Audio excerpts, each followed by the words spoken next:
Look at that. I love you. I love you, North Carolina. I love you. Unbelievable. You know, it's an incredible thing. The system is rigged, but we're still happy to be together, right? It's totally rigged. What a system. What a group. I'll tell you what's going on, and we're going to be talking about it. But before I do, a great friend of mine, somebody respected by everybody, Senator Bob Corker. Come on up, Bob. Come on up.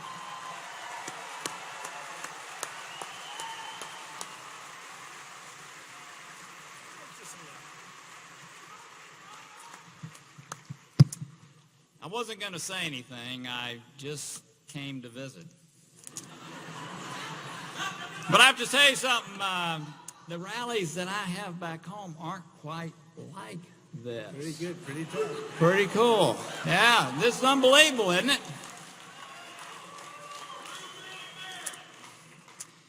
Had a pretty remarkable day today. Pretty remarkable day. You know, it says a lot about a person to meet their family, spend time with their kids, if you will, Ivanka and Eric and their son-in-law, and to be around the people that have worked in the Trump organization for 25 and 30 years, to see the respect that they have for the person they've worked with, the father and father-in-law that they have, to see how he treats the people that are around him. So many times in these campaigns, people become caricatures of what the media makes them. And all too often, after a race is over, people realize they never really knew the person.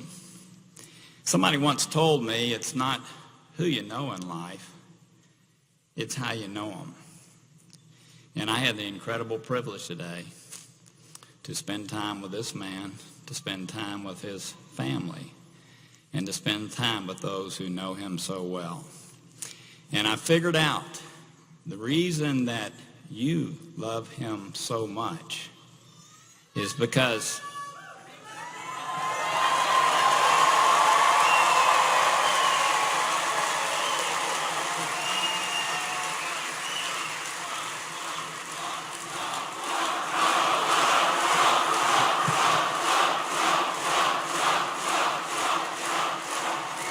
I'm taking up his time. Let me just say this. The reason you love him so much is because he loves you.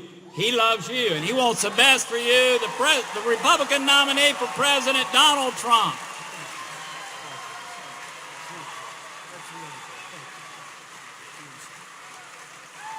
Great guy. Great guy. Great person. So I have to tell you a few things. Numbers just came out just now. Number one, we're doing very well in the polls. That's important, okay? Very well. Very, very well.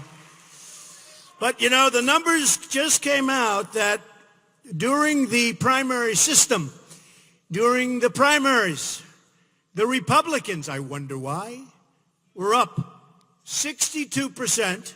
The Democrats were down 21%. These are final numbers, just came out.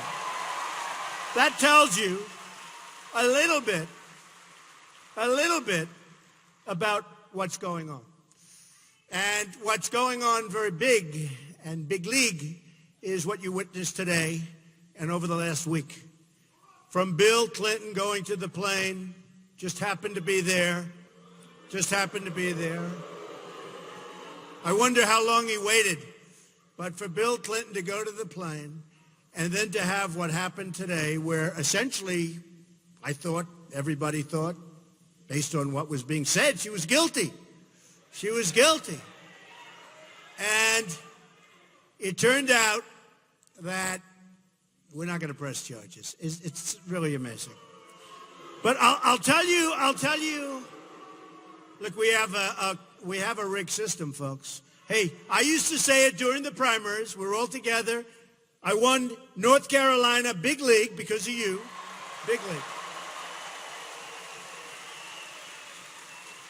And not only did the Republican Party go way up from what it was 4 years ago, way, way up, but Donald Trump, in the history of the primary system, Republican Party, with 17 people running. A lot of people don't understand where you say 17 people.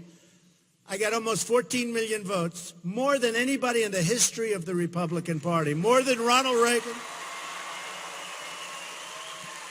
more than the Bushes, more than Richard Nixon, more than Dwight D. Eisenhower, who did win the Second World War. It certainly helped a heck of a lot.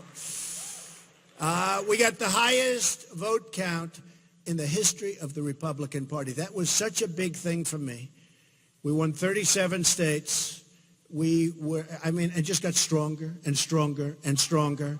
And I think we're stronger now than ever before. We're fighting a very dishonest media. Do we have a protester? All right, get him out, please.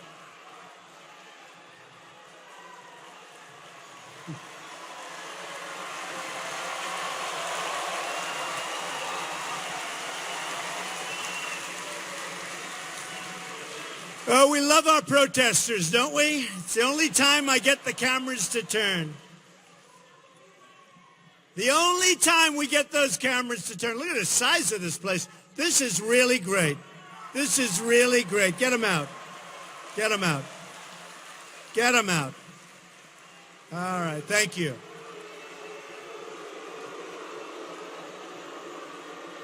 Thank you.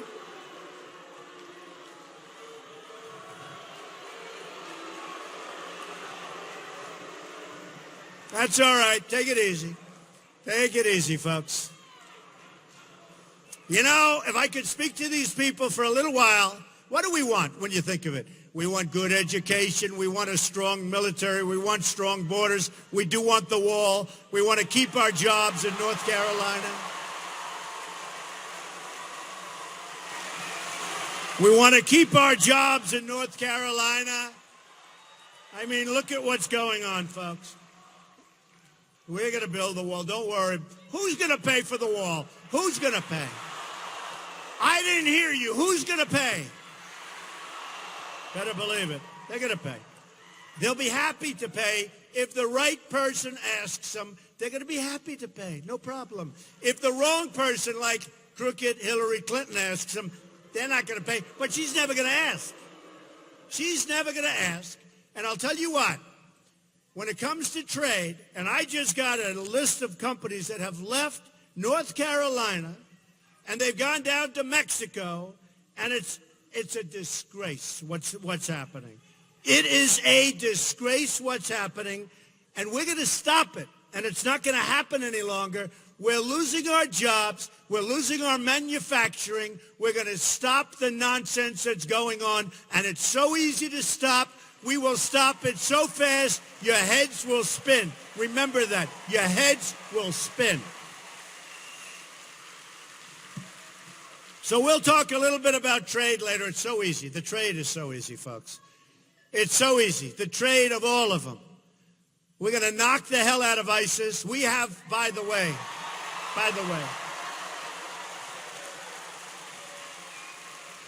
we have a president who's out campaigning for crooked Hillary Clinton, and he should be home working on ISIS, where the threat is getting worse and worse. He should be working on trade. He should be working on the borders.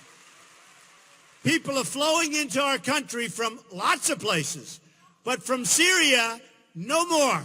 No more. Okay, they're not coming. No more. We don't know who they are. We don't know where they come from. They have no documentation. They have no paperwork. And who knows? Who knows? But you know what? We can't take any more chances, folks. We can't take any more chances. If you look at crooked Hillary, she wants to increase the immigrants coming in from Syria. Again, they could be ISIS. This could be the all-time great Trojan horse. You know the story of the Trojan horse. This could be the all-time great. Look at what one person has done in Orlando. Just take a look. One person. Look at the horror that person has wreaked on our country. The gay community, the LGBT community was just, nobody can even fathom what took place. That's one bad apple. We have many people coming in, and you know what? It just takes a small percentage. But there's something going on, and guess what? We have a leader that doesn't even want to discuss the name of the problem. And the problem is radical Islamic terrorism. And it's a problem. It's a problem.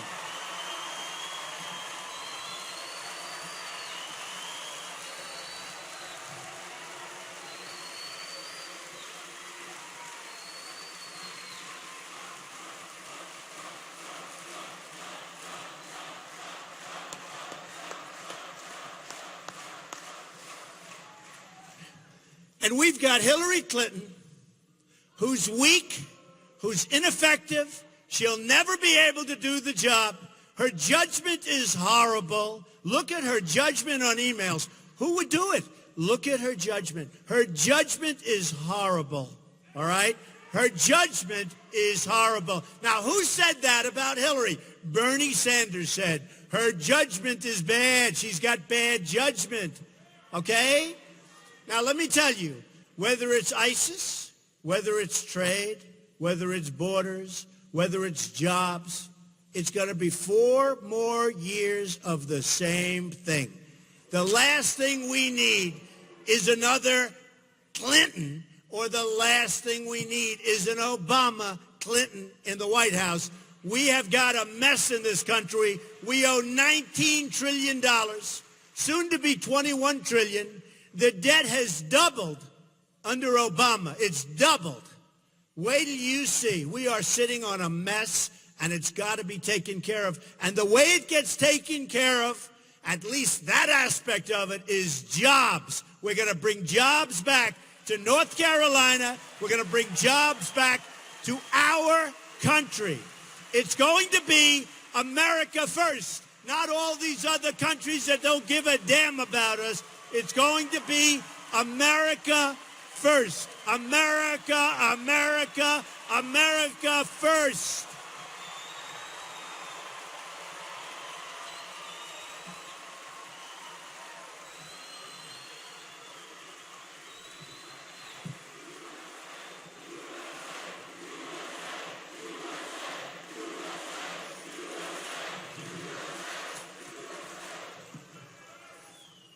We've got a person in the White House that's having a lot of fun.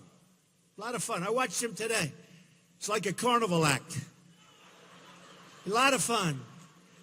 Moving around, he has the whole thing. You know, great, great, great. I'm saying this is a president. We need a president who's going to bring us back. We need a president that's not going to be divisive. We need a president that's going to take care of the African American community. Remember that. Remember that. Obama is all talk and no action.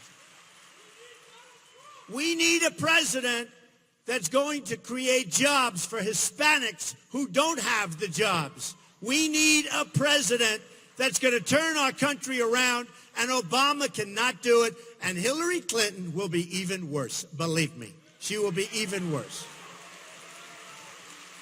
I mean, I brought up something last night.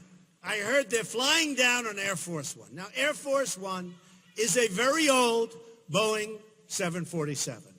It sucks up a lot of gas, a lot of fuel. Boy, the fuel bill. You turn on those engines, I can tell you, it's a lot of money. I said, let me ask you a question. Why is she campaigning with the plane of the United States? Why is she campaigning? And why is he allowed to come down, get on that very, very, very expensive plane? You know, he talks about the carbon footprint, okay? He wants to solve the carbon footprint, but he gets on an old Boeing 747 that's spewing stuff into the air. He gets her on the plane. We will fight the environment. We will fight for the carbon footprint. Then he gets back into the Boeing 747, goes back to Washington.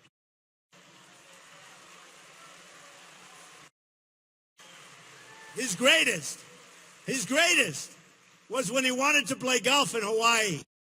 So he takes the 747, and by the way, he's played more rounds just about people that play professionally on the PGA Tour.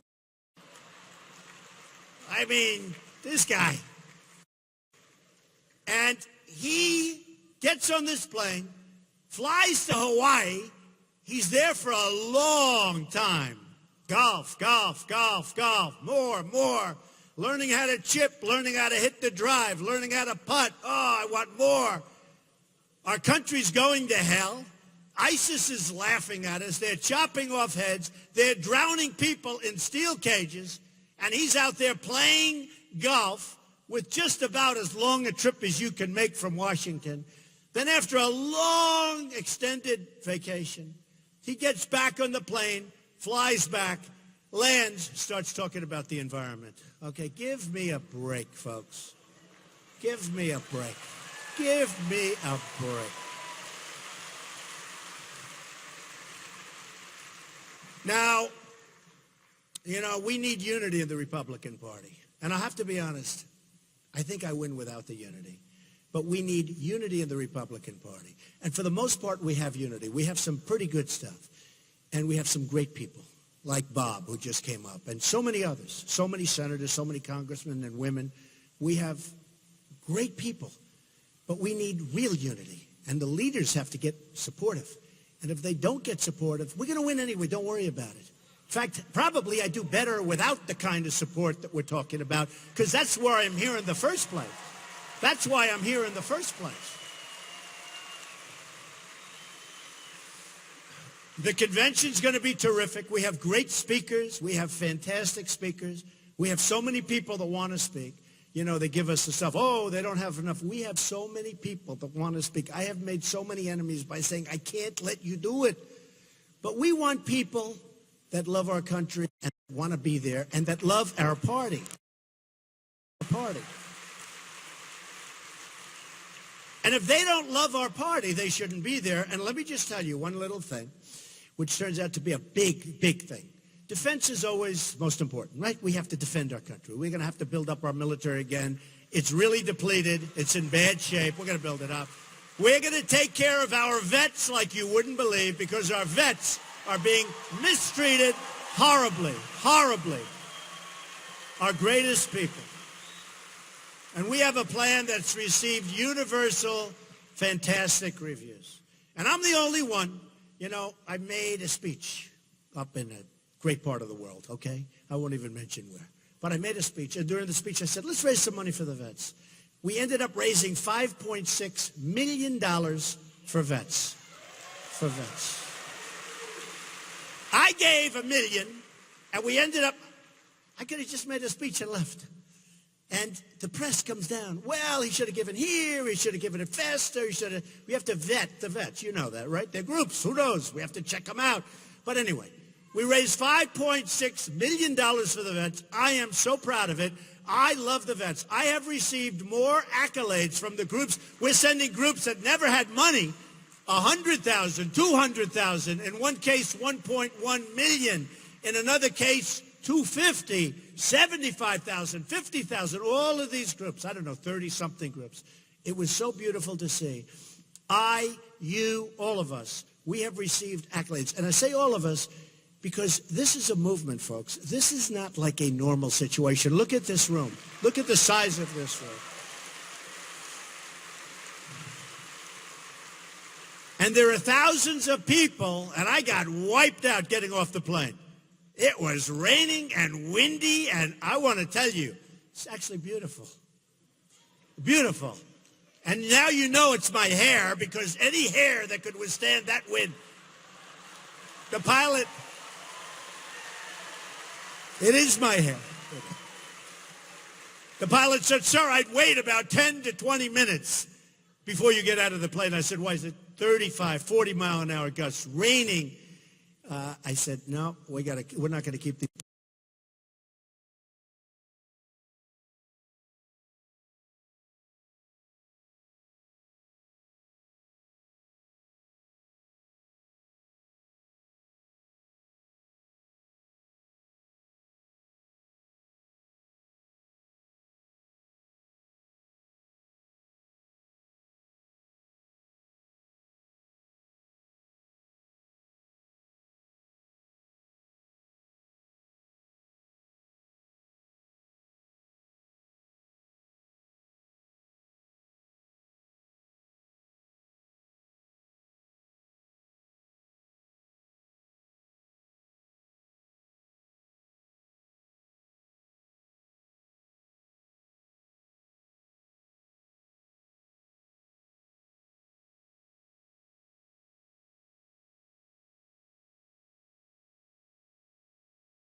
Wounded, where they're wounded so gravely. They're the bravest people I've ever seen. They have a better attitude in life than I do.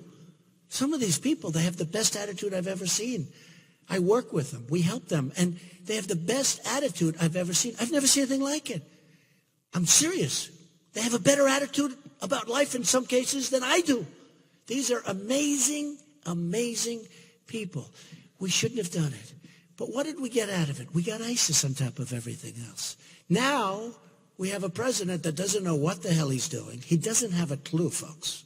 And instead of staying there with a fairly small force, he announces to the world he's going to take everybody out. And they'll be out by a certain date. And the only thing that was a little surprising is the enemy didn't believe him, because they said nobody could be that stupid to announce that we're going to be out on a certain date.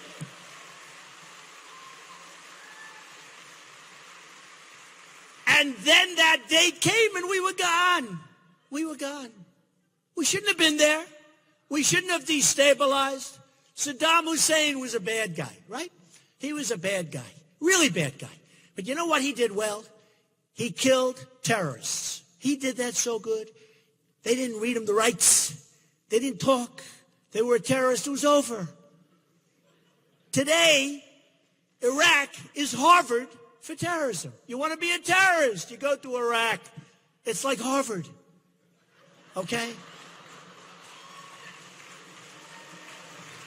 So sad. So sad. Okay? So sad. And we're going to take care of it, folks. We have no choice. We have no choice. It was when they cut off the heads initially, we were all amazed. I think they overplayed their hand. And if they didn't, then we are all fools, because we cannot let them get away with what they're doing right now, terrorizing the world. We're going to be so strong. We're going to be so tough. We're going to be so vicious. And we're going to knock them for a loop. We have no choice.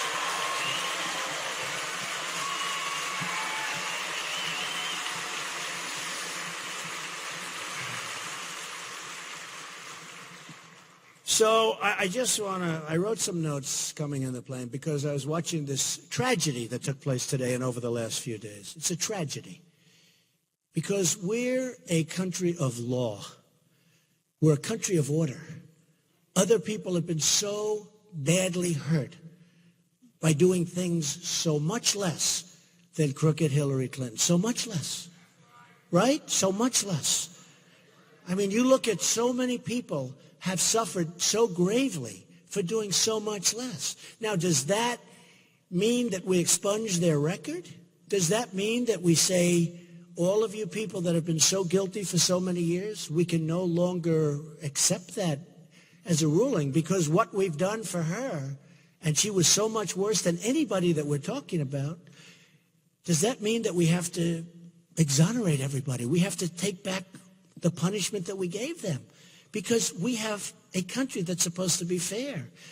And when you hear what was said by the FBI director today, and you listen to what he said, and in the middle of it, he was talking about so many different things. He talked about extremely careless. She was extremely careless. That's a tremendous word.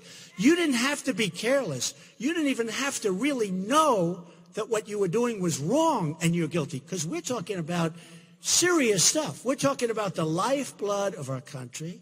We're talking about the safety of our people. The laws are very explicit. Stupidity is not a reason that you're going to be innocent, okay? It's not a reason.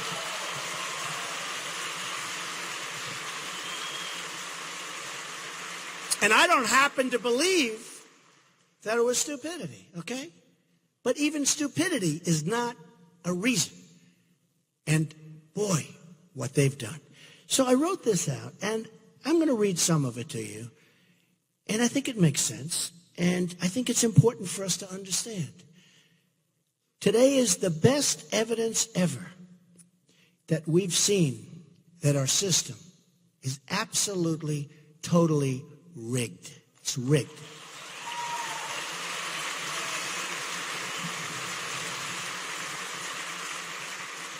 And I used that term initially when I was running in the Republican primaries, and I was the first to use it. Then all of a sudden it became a hot term. Everybody was using the word rigged, rigged, rigged. But if you remember, I'd win Louisiana, and I'd find out I didn't get enough delegates. What happened? And places like Colorado, which was so good to me. But all of a sudden we find out that they don't have the vote. And other things. Okay, I used the word rigged. And frankly, I'll be honest. If I didn't win in landslides, I wouldn't be standing up here. You'd be watching some politician who would lose to Hillary Clinton. Okay, believe me. Believe me. I started winning. I learned about rigged very fast. I learned. But I used the term rigged. Then all of a sudden, Bernie started using it and other people. Now everyone talks about rigged. But I'm going to keep using it because I was the one that brought it up, and I'm the one. And I asked a couple of political pros, you ever hear the word rigged? It's a rigged everything. And they really, there hasn't been a thing used. I guess it has to be somewhere along the line, but it hasn't. But think of Bernie Sanders. Who's the most angry about this? I think the one with the most to lose is Bernie Sanders. Because honestly, he was waiting for the FBI primary. And guess what? He just lost today the FBI primary. He lost the FBI primary. Bernie, my poor Bernie. Oh, Bernie. I feel so badly for Bernie. But you know what? A lot of Bernie Sanders supporters are going to be voting for Trump because Bernie Sanders was right. Bernie Sanders was right about a couple of things. He's right about the system being rigged, but he's also right about trade. Our trade deals are a disaster. They're killing our jobs. They're killing our families. They're killing our incomes. I mean, people in this room, many people in this room, and I'm going to fight for you because it's going to be changed fast. Many people in this room are making less money today than they made 18 years ago, effectively. And they're working 2 jobs instead of 1. And this horrible, stupid Obamacare is a killer, which is giving them part-time employment when they never had part-time employment in their lives. And the premiums are through the roof, and the deductibles are so high that you'll never be able to use it unless you die a very vicious, long, slow death. Okay? And it's going to explode in 17 anyway, and we're going to replace it before it explodes. And we're going to replace it with something that's great and that's less expensive, both for yourselves and for the country. It's a horror show. You have to see what I'm hearing. In Texas, going through Obamacare, Blue Cross Blue Shield raised 60%. You saw that last week. A 60% increase in premiums, Blue Cross Blue Shield through Obamacare. Now, I hear that on November 1st, they're going to have an increase on Obamacare and health care that is going to set this country in motion. And I mean motion in a bad way. November 1st. So what Obama wants to do, because it's actually election defying, it's election changing. The numbers are bigger than Texas, 60%. The numbers are astronomical. And what they want to do is they now want to take those numbers and move them from November 1st to any time after the election. And we're not going to let them get away with it, folks. We're not going to let them get away with it. So, as I said, today is the best evidence we've ever seen that our system is totally rigged. Hillary Clinton put the entire country in danger. She put the entire country in danger. And Benghazi. And Benghazi. And plenty of other things, by the way. It was confirmed today that she routinely sent classified emails on an insecure private server that could be easily hacked by hostile foreign agents. And we learned that people she emailed were hacked and probably, I think maybe definitely, were hacked by these hostile actors. And these are bad but very, very smart people. A hell of a lot smarter than what we have in Washington, that I can tell you. Our enemies may have a blackmail file on Crooked Hillary, and this alone means that she should not be allowed to serve as President of the United States.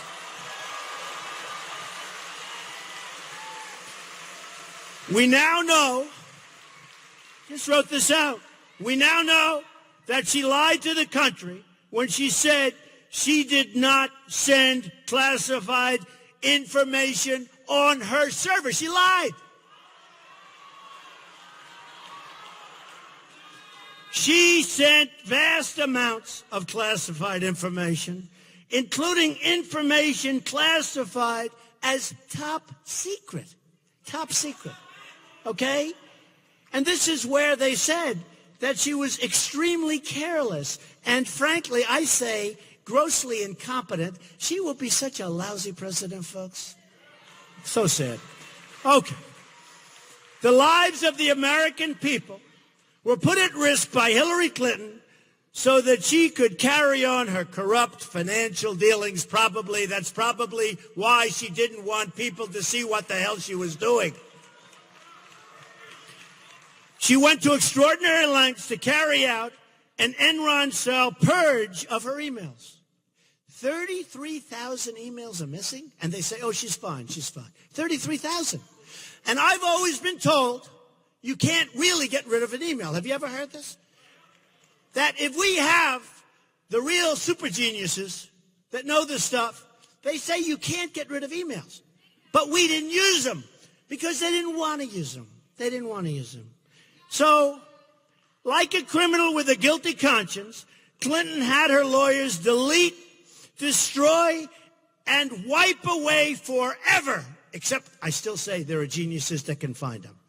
30,000, think of this, 30,000 emails. This again disqualifies her from service, and just think of it. I mean, how can you have this?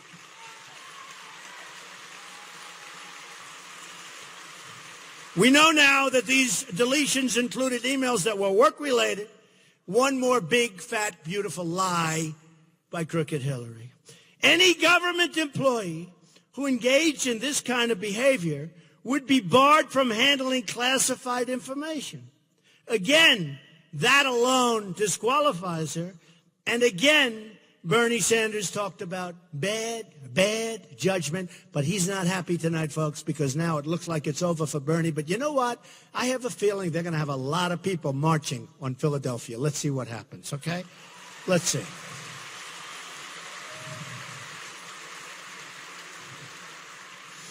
I don't know about you, but I always felt that Hillary Clinton would escape criminal charges for her dangerous and illegal behavior because I always knew and I always see, and it's so sad, that our system is in fact rigged. It's totally rigged, okay? It's corrupt, it's rigged, it's disgraceful. You have a statement made today at 11 o'clock, then you have a big speech by the president flying in on Air Force One with Hillary Clinton a few hours later, even though we have more people here than they do, but we won't say that.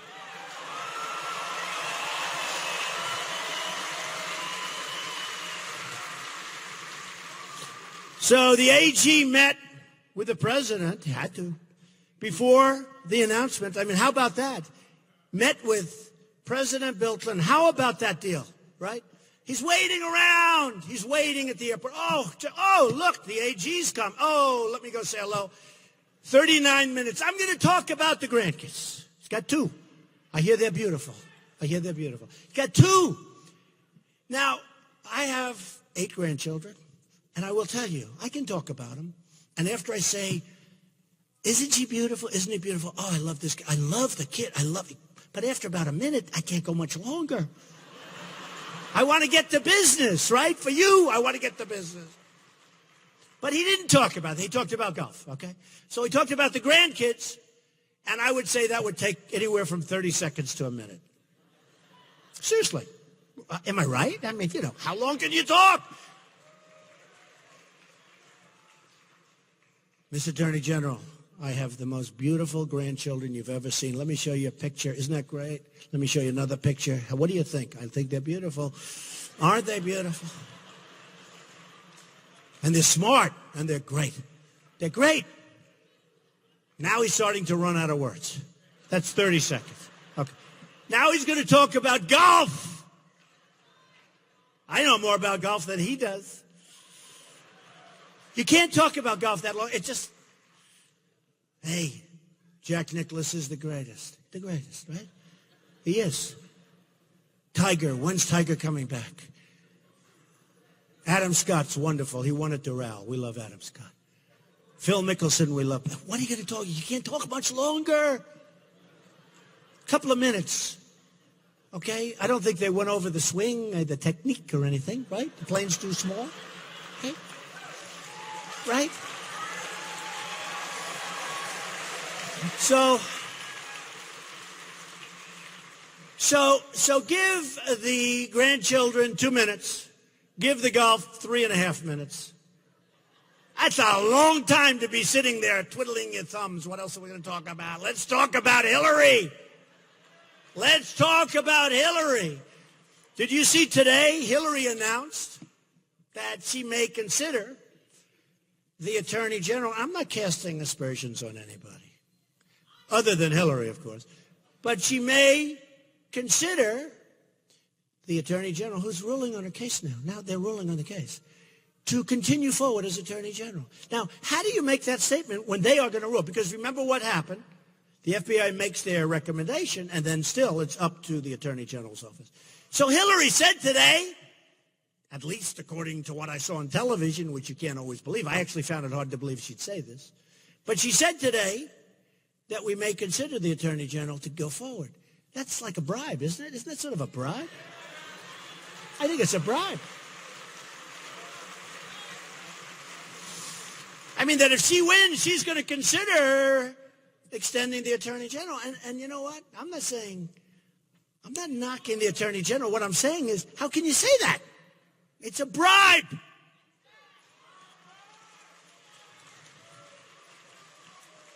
I mean, the Attorney General sitting there saying, you know, if I get Hillary off the hook, I'm going to have 4 more years or 8 more years. But if she loses, I'm out of a job. It's a bribe. It's a disgrace. It's a disgrace. She is laughing at the stupidity of our system. She is laughing, and so is her husband, Bill, laughing at what's going on. Because, and they've been there before, you know it. They've been there between Whitewater and all of the others. They've been there. Look at her cattle futures. I mean, she did better with cattle proportionately than people that have been in the cattle business all their lives and have made millions in the cattle. She did better than they did, and she never did it before. I wonder how that happened. Okay. She's crooked Hillary, folks.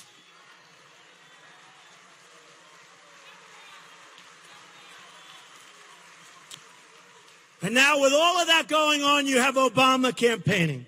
And he's campaigning, and this was set up a long time ago, and he knew that the FBI was going to do this because it would have been very uncomfortable for him to campaign with her, actually, if they didn't take a pass on crooked Hillary.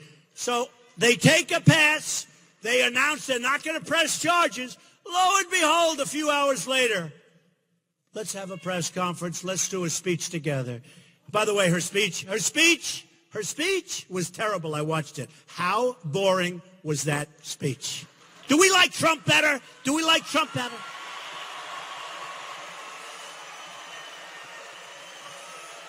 Now, let me just tell you, because the word temperament comes in. She says, he's got a very strong temperament. I got to tell you the truth. Chopping off heads, losing thousands and thousands and thousands of people to these savage animals, right? We need somebody with a tough temperament. It's time. It's time. And I'll tell you,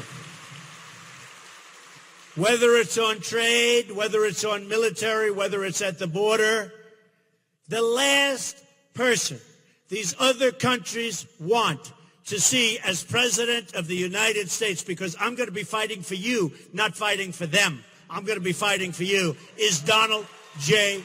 Trump, the last person.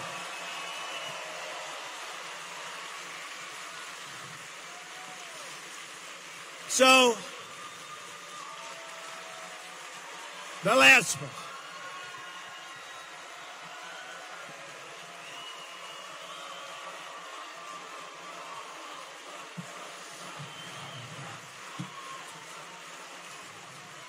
So a very amazing and prestigious man, I won't use his name, but some people will know who I'm talking about. I was at his house, and he said, Donald, I thought you were totally wrong. I thought you were much too tough on China. I thought you were much too tough on Japan. I thought you were much too tough on Mexico and all of these other countries that you're talking to with respect. But I thought you were much too tough. And for a year, I've been telling people he's being too tough. I thought you were much too tough, Donald, on Saudi Arabia. Much too tough. I thought you were much too tough on Japan. Because as you know, and as you never knew before I got involved, we pay for a big portion of Japan's military. And I want them to help us out. This isn't 40 years ago. This isn't 30 years ago. They're sending cars to us by the millions. And believe me, we don't need more Iran deals done by incompetent people. We need smart people. We need great negotiators. And believe me, I'll head it up. And I know what I'm doing. But we have the greatest negotiators in the world. And we don't use them. We use political hacks. So we take care of Japan. And we take care of Germany. And we take care of lots of places. South Korea. We have 28,000 soldiers on the line between North and South Korea. South Korea, order a television. See if you can buy one in the United States. You know what the answer is? You can't. Order other things, many other things. See if you can buy them. Hey, who just moved to Mexico, right? Who just moved to Mexico from Indiana, the great state of Indiana that gave me another great victory, right? Carrier. So we don't make that anymore. So Carrier's moving. By the way, I would tell the people at Carrier, love you people. Every time you make an air conditioning unit and enjoy your beautiful factory, you're going to send it through that border, which is now a very strong and secure border, and you're going to pay 35% tax. And you know what? They're not leaving. They're not leaving, folks. They're not going to leave. Now, Hillary Clinton won't say that. And I'll tell you, the press doesn't treat it right. One person actually at the New York Times, David Sanger, treated it right, along with Maggie. They wrote a story that was pretty accurate, about 82%. But I mention this all the time, and the press will go, Donald Trump wants Japan to go nuclear. I didn't say that.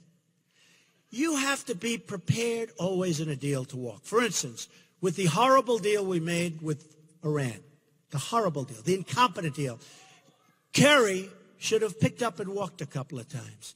He should have walked when they said they won't give back our hostages until the deal is over. He should have walked. And then he should have walked, doubled up the sanctions, and by the time they landed back in the United States, they could have turned the plane around. You would have had those hostages back instead of waiting for years.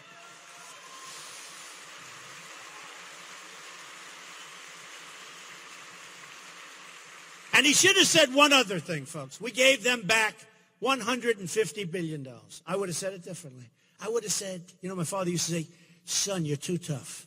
Take the lumps out, soft, nice and easy. My father was great. Good salesman, good builder. He loved to build houses. He was a good builder. I learned so much from him. And he was a great guy, a lovely guy. I loved my father. But he used to say, son, you're too tough. Take the lumps out. So in the old days, I would have said, we're not giving you the $150 billion. And they would have been angry and we would have had lots of problems, right? I wouldn't say it that way anymore. My father taught me too well. I would have said, fellas, and it is all fellas, I hate to say. They haven't figured out that the women are smarter than the men yet, okay? They will. They will. It'll take about 150 to 200 more years, but they're going to figure it out, okay? Then we're really in trouble. Can you imagine? Because the Persians are great negotiators, and they totally out-negotiated. So I would have said, fellas, do me a favor, we have a problem. We have a bad budget that was just passed. The omnibus budget, disaster. We're going up to $21 trillion in debt. We don't have the money. I'm sorry. I apologize. I won't be able to pull it off. I'm not going to be able to give you the $150 billion back. I can't do it. I want to do it. I want to do it so badly. And you're right. You should get it. You should get it. Oh, you're right. But we don't have the money. I'm sorry. And they'll go crazy. And then we leave. And we say, to hell with them, double up the sanctions again. And they'll say, we'll drop the $150 billion. We have rank amateurs dealing for us. I have the greatest businessmen in the world, Carl Icahn, many, endorsing me. We're going to bring so much back. We have right now, I say it's $5 trillion. The government says $2.5 trillion, but it's a lot. In other places, in other areas across the seas that we want to bring back. My tax plan, which cuts taxes for everybody, by the way, including business and middle class in particular. It cuts taxes. We're going to bring all that money back, and that money is going to be spent in the United States. Right now, they can't get the money back. So you have corporate inversions. You have companies leaving the United States to get their money. They can't get their money back. It's impossible bureaucratically, and the taxes are so ridiculous that only a person that's really, really, really dumb would say, send it back. So they leave the money over there, and they take the company, and they move the company to the money. You ever hear that one before? And it's happening all over the place. Take a look at what's going on. And it's going to end. It's going to end. We're one of the highest taxed nations in the world. We're cutting the hell out of taxes. We're cutting the hell out of these ridiculous regulations which are destroying our businesses. Destroying our businesses. And we're going to do a job. Okay. So, just to finish, because I'm so proud of what I wrote, I have to read it, right? I love it. I actually love writing. People don't realize, you know how many #1 bestsellers I've had? And The Art of the Deal. I actually know how to write. I love reading this stuff. I love it. The question really has to be asked is this: what is Hillary Clinton's motive? And to that, I'm even going to say, who cares? She's put us in danger. And some people say that it's corrupt financially. I don't care what her motive is. All I know is she had a motive, but she's erased so many emails, we'll never find out, okay? Bill and Hillary Clinton raked in millions of dollars from foreign governments, special interests, and international corporations in exchange for favors, folks, for favors. She's crooked Hillary. Don't you understand that? This is one of the most crooked politicians in history. These entities either funneled money into the Clinton Foundation or paid Bill Clinton lavishly for speeches. Got paid a fortune. At least 60 companies that lobbied the State Department during Clinton's tenure as Secretary of State donated a total of $26 million to the Clinton Foundation. Okay, $26 million. And she's dealing with these countries. Bill Clinton, and by the way, many of these countries treat women and want to enslave women, and they treat women horribly. And as far as the gay community, they push them off buildings, and they kill them, and they execute them. And she has tens of millions of dollars from these countries.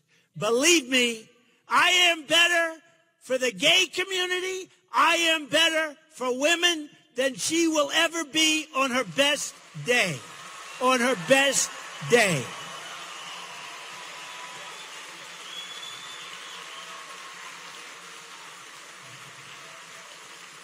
Bill Clinton was paid a fortune to deliver a speech in Moscow, Russia, while Hillary Clinton was in charge of the Russian reset, another disaster. Bill Clinton was paid money by the Chinese government, a lot, and its supporters, while Hillary handled China policy.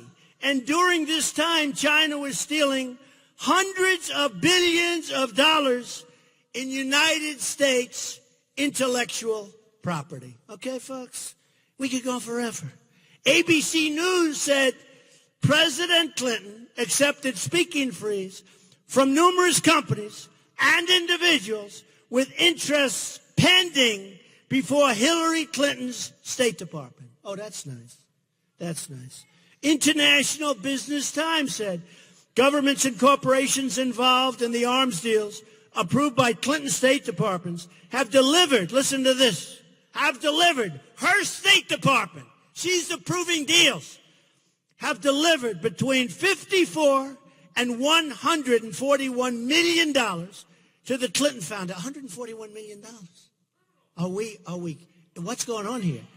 To the Clinton Foundation, as well as hundreds of thousands of dollars in payments to the Clinton family.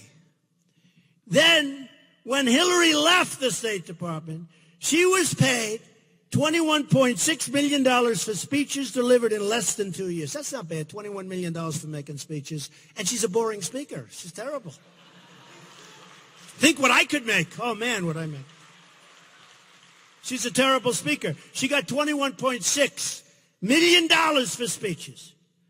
And she refuses, because Bernie Sanders knows this better than anybody, she refuses to give up the text of the speeches. I don't know what's in there. Hey, I don't care if she gives it up, because I understand her. And I understand many of the people that are her supporters. And by the way, many of them are friends of mine. And they're going to own her, folks. They're going to own her.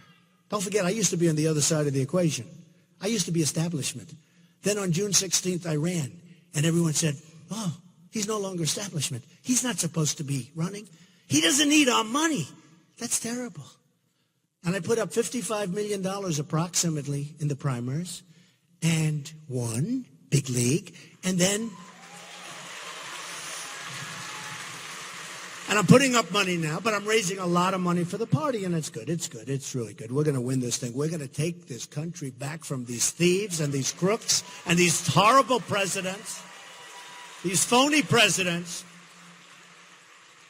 And I mean it when I say when Obama can take all of this time off, when you have bombings all over the place and you have ISIS as an example, and all of the bad deals, when he can take that kind of time off to spend it with Hillary Clinton, with the seal of the president in front as she stands there. She doesn't look presidential to me, folks. I can tell you that. She doesn't look presidential to me. Hillary also had reason to hide her foreign policy disasters and the decisions that went into them. Her push for regime change in Libya, Egypt, and Syria has been a total and complete disaster. Her Iraq policy has been catastrophic. She's unleashed ISIS across the Middle East with her bad decisions and her bad judgment. And she's going to do nothing about it because she's a weak person. She doesn't have the strength and she doesn't have the temperament, believe me. Just going to be more of the same, folks, more of the same. In 2009, before she took office, Libya was cooperating, Syria was under control, Iraq was seeing a reduction in violence, and Iran was being choked, absolutely choked, financially. They were dying. Now, after she left, ISIS controls huge portions of Iraq, Syria and Libya committing unspeakable, inhuman atrocities and trying to launch attacks against the West. Iran, meanwhile, has been placed on the path to nuclear weapons, has become a true power. They become a true power in the Middle East and beyond. What, they weren't a power. We gave them power with that horrible, horrible deal. So Hillary Clinton's policies have spread ISIS and made Iran the dominant Islamic power in the Middle East. Hillary Clinton can't keep her emails safe. And you know what, folks? She sure as hell can't keep our country safe. Can't do it. Can't do it.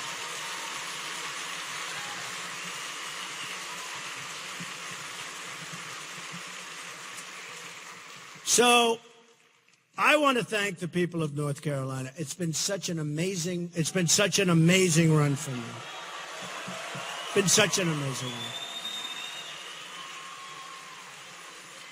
We've had a lot of good times. We've had a lot of fun. We've had a lot of speeches. We've had a lot of good times together, though, seriously. And look, we need change, not Obama change. Remember Obama used to get up, we need change. It sounded so good.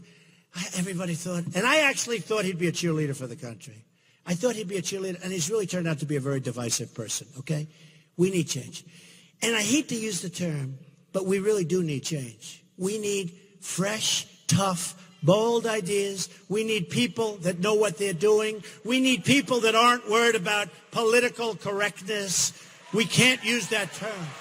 We can't use that term.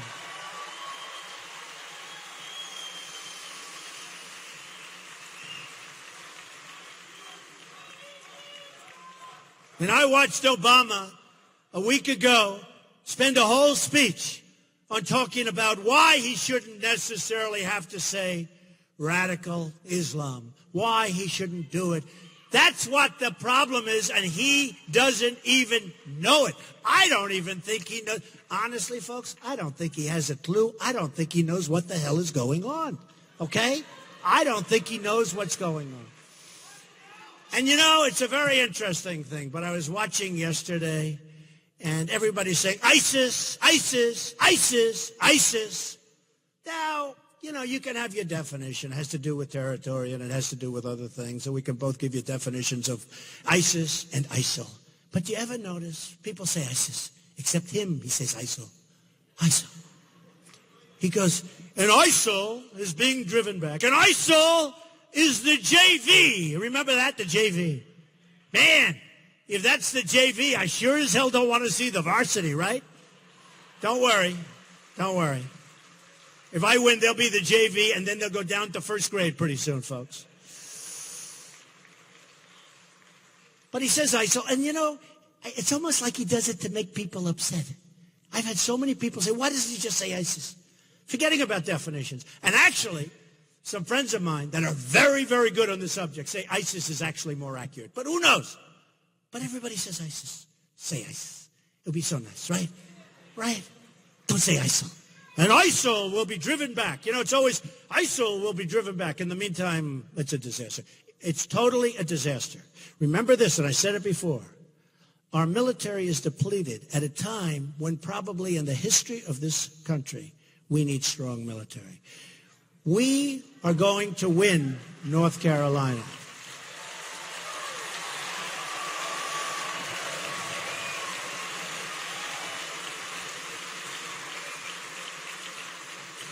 We are going to get rid of these fools that are running our country. They're fools. We are not going to go 4 more years that even the FBI today talks so horribly about this person, to a point where you said, how can you possibly say no charges?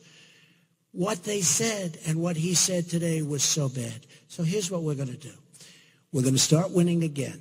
We're going to win so much. You're going to be so sick of winning, folks. Oh, you're going to be so angry at me. You're going to be so angry at me. You're going to have your lieutenant governors here. You're going to have your head of the Supreme Court who's here. These are great people with great, where are they? Are they around here someplace? They're here. Stand up. Come on, stand up. Beautiful.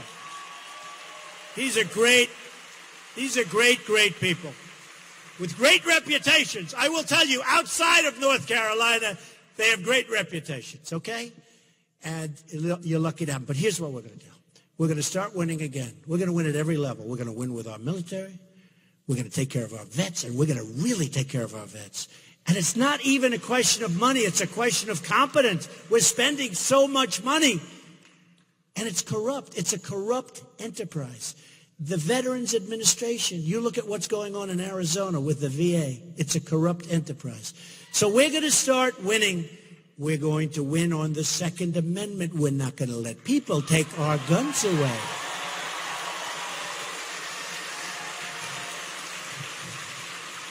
We're going to terminate Common Core out of Washington. We're going to bring our education local.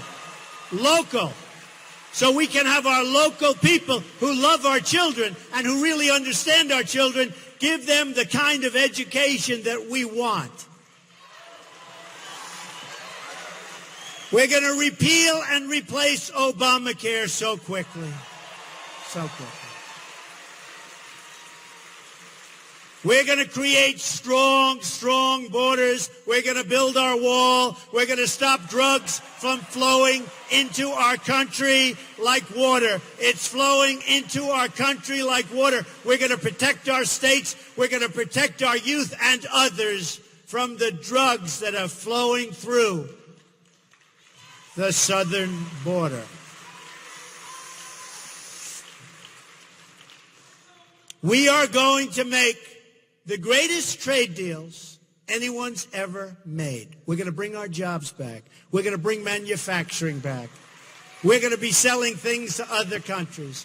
We're not going to let countries come in and take advantage of us, take our companies out, sell their goods with no tax, with no nothing, and then when our manufacturers want to go to China and other places to sell their goods, they can't get their goods into the country because the Chinese say, we don't want your goods.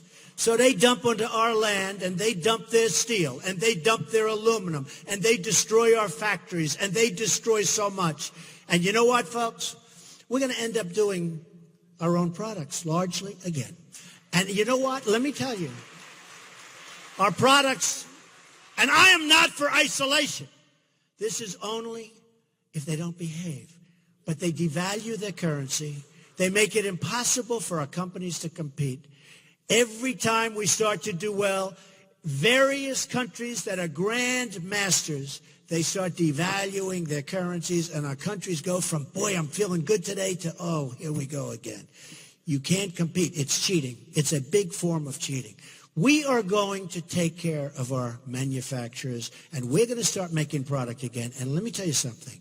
We may pay a little more for the product, but we're going to have all those jobs that make the product. In the long run, we're going to be much better off. Much better off.